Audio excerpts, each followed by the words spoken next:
Hi, this is Dr. O'Connor, and today we're going to talk about electron configuration. Now, let's go ahead and write the electron configuration for oxygen. Now, first thing we need to know are the number of electrons that we need to distribute. And oxygen has 8 electrons. Now, remember the order of filling. We talked about it in class. 1s, okay, is filled before the 2s, and then the 2p, and then we have the 3s, 3p, and then the 4s, 3d, and we go to 4p, and then 5s, and we go to the 4d, and then finally we'll just go up to the 5p here. Okay, so remember that's the order of filling. So oxygen has 8 electrons.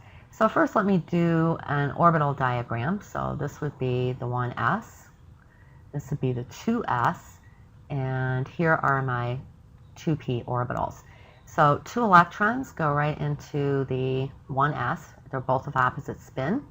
2 electrons into the 2s, and then finally I have 4 electrons left over. So remember, I have to put an electron in each available p orbital before I start pairing. That is the orbital diagram for oxygen. Now let me just switch colors here for a second, and let's go ahead and write the electron configuration now in SPDF notation. So I have 1s2, 2s2, and 2p4. And I count the electrons. There are 8, so I've done this correctly. Now, I'm going to ask you how many valence electrons for oxygen. Remember, the valence electrons are in the outermost shell, or the valence shell. So our outermost shell here would be, let me change color here, get the red. So that would be, our outermost shell here would be 2. So for n equals 2, that's the, n is the shell number. So we have 2 plus 4, so oxygen has 6 valence electrons. And remember, oxygen is in group 6, and the group number for main group elements corresponds to the number of valence electrons.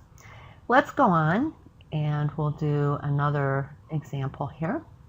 Let me pull this down a bit. And why don't we go ahead and do an electron configuration for, oh, let's try strontium here. Okay, so strontium, let me put it down here. So strontium, we have 38 electrons that we need to distribute. Okay, so I'm just going to go right up here with the filling order. Okay, and I'll go ahead and write the configuration. Remember, we can also use the periodic table. So we have 1s2, 2s2, 2p6, we have 3s2, 3p6. All right, and then we have, after the 3p, I have 2 electrons in the 4s, and then there are going to be 10 electrons in the 3d, and then the 4p is going to contain 6 electrons. Okay, and then let's see, after the 4p, we have the 5s, and we have 2 electrons in the 5s. I count up the number of electrons here, and there are indeed 38 electrons. Now, let's determine the number of valence electrons in strontium. And it turns, let's see, the highest shell, or the highest n, or the highest shell number, is 5. So we have 2 electrons in the 5s, so we have 2 valence electrons. And again, strontium is in group 2A, so therefore all group 2A elements are going to have 2 valence electrons. Let's do one more, and let's do the electron configuration for arsenic. So for arsenic, let me change colors here.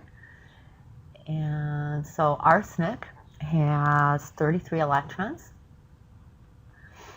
So let's go ahead and again, we'll just start filling in the proper order. 1s2, 2s2, 2p6, 3s2, 3p6, 4s2, 3d10.